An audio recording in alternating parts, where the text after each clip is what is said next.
मालाओं, तुम भी आज सब मौन हो। तुम्हारे हृदय से फूटती हुई जलधाराएं सब तब सी गई हैं, जो कभी हवा के चलने के साथ घुंघरू की तरह बह उठती थी। क्या सती माता सब कुछ अपने साथ ले गई? क्या सब कुछ अपने साथ ले गई सती माता? सब कुछ अपने साथ ले गई। सब कुछ ले गई। माता हमको अनाथ कर गई। अब हमारे कौन भोजन की चिंता करेगा? अब कौन हमारे सोने जागने की चिंता करेगा? हे माता, हमसे बिछड़ने से पहले तनिक ये तो सोचा होता। इन शिवलिंगों का कौन ध्यान रखेगा? इस नदी का कौन ध्यान रखेगा? इस पृथ्वी का कौन ध्यान रखेगा? भगवान शिव शंकर की कौन चिंता करेगा? हे माता,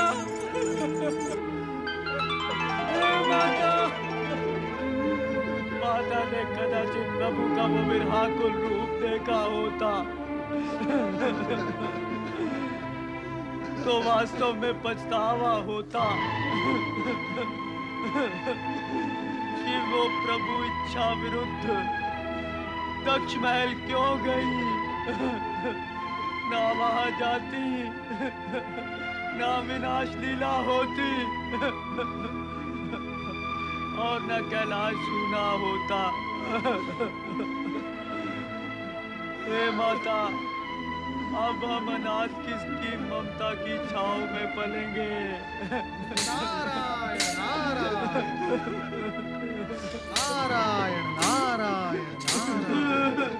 तुम सब देवी सती को अत्यंत प्रिय हो। यदि इस प्रकार अश्रु बहाते रहे तो देवी सती को और भी कष्ट होगा। शांत हो जाओ, शांत हो जाओ। नंदी, तुम समझाओ इन सबको। हे देव ऋषि, मातृवियोग बड़ा कठिन होता है।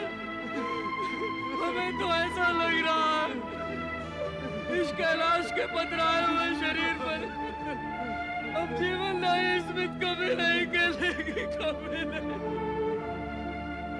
हम सबको मृत्यु के बराबर अंधकार में ही जीवित रहना पड़ेगा। नंदी, ऐसा नहीं होगा। तुम सब देखोगे, एक दिन कैलाश पूर्व जैसा ही हो जाएगा। मौन को स्वर मिलेंगे, रुदन को मुस्कान। नारायण नारायण। हे देव ऋषि, क्या माता सती यहाँ किसी चमत्कारिक रूप से पुनः प्रकट होंगी? माता सती गई कहाँ है जो आप लोग उनके पुनः प्रकट होने की बात कर रहे हैं? माता सती शिवजी की लीला मात्र थी। माता सती का सत्य रूप शक्ति का है जो सदा शिवजी में समाई रहती है। किंतु उनका वो रूप हमें कहाँ दिखलाई देगा? हमें तो अपनी वैसी ममतामय माता की आवश्यकता है जिन्हें हमने खो दिया है। शांत हो जाओ नंदी, शांत हो जाओ। शिव संगिनी पुनः प्रकट होंगी। कैलाश पुनः जीवित हो उठेगा। सत्य है, किंतु कब देव ऋषि? ये तो देवादिदेव भगवान भोलेनाथ ही बता सकते हैं। भगवान तो ध्यान में लीन रहते हैं, उनको हमारी भी चिंता नहीं है। उनसे ये कैसे पूछा जाए कि हमें हमारी माता पुनः कब प्राप्त होंगी? धैर्य रखो शिवगणों, धैर्य रखो। जैसे ही भगवान शिव का ध्यान टूटे, आप शीघ्र ही उनसे ये प्रश्न पूछ लेना। प्रभु के ध्यान आसन की ओर तो जाने का साहस भी नहीं होता। वहीं तो माता बैठी रहती थी, उनके चरणों के निकट पुष्प चढ़ाती थी, उन्हें निहारा करती थी। वहां जाते ही हमें सती माता की स्मृतियां। नंदी, शांत हो जाओ। हे देव ऋषि, आप ही किसी उपाय से प्रभु से ये रहस्य उद्घाटित कराइए ना, वो कदाचित आपको बता भी दे। उचित है, मैं प्रयास करता हूं। शिव शिव शिव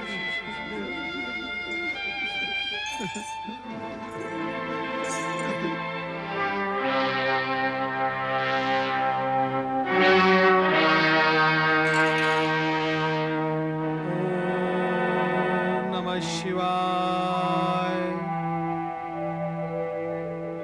हे विश्वेश्वर, नारद का अभिवादन स्वीकार करें।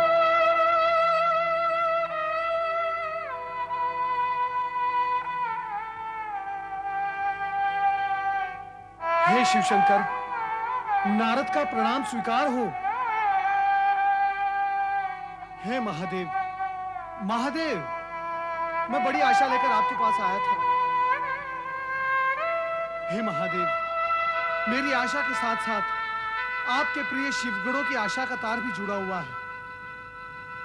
यदि आप एक बार अपने नेत्र खोलकर माता सती के विरह में रोते हुए, अश्रु बहाते हुए शिवगणों को देख लेते, तो आपका मन भी मेरी तरह द्रवित हो उठता। तो उचित है, आप मेरी नहीं सुनेंगे, ना सुने, परंतु मैं निराश मन होकर आपसे दो शब्द सुनने की आशा में यहां वहां भ्रमण करता रहूंगा।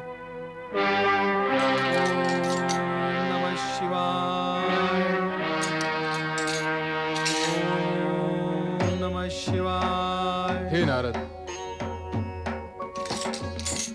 हमारे परम भक्त होकर क्या तुम ये भी नहीं जानते कि कैलाश से कोई निराश मन नहीं होता? महेश्वर, आप सर्वज्ञ हैं, सर्वव्यापी हैं। इससे पूर्व कि आप पुनः अपनी ध्यान मुद्रा में चले जाएं, कृपया आप मेरी जिज्ञासा, जो आपके प्रिय शिवगणों की भी है, उसे शांत करें, उसका समाधान करें। अब ये न पूछ बैठिएगा कि हम सबकी जिज्ञासा क्या है। नारायण नारायण। क्या है?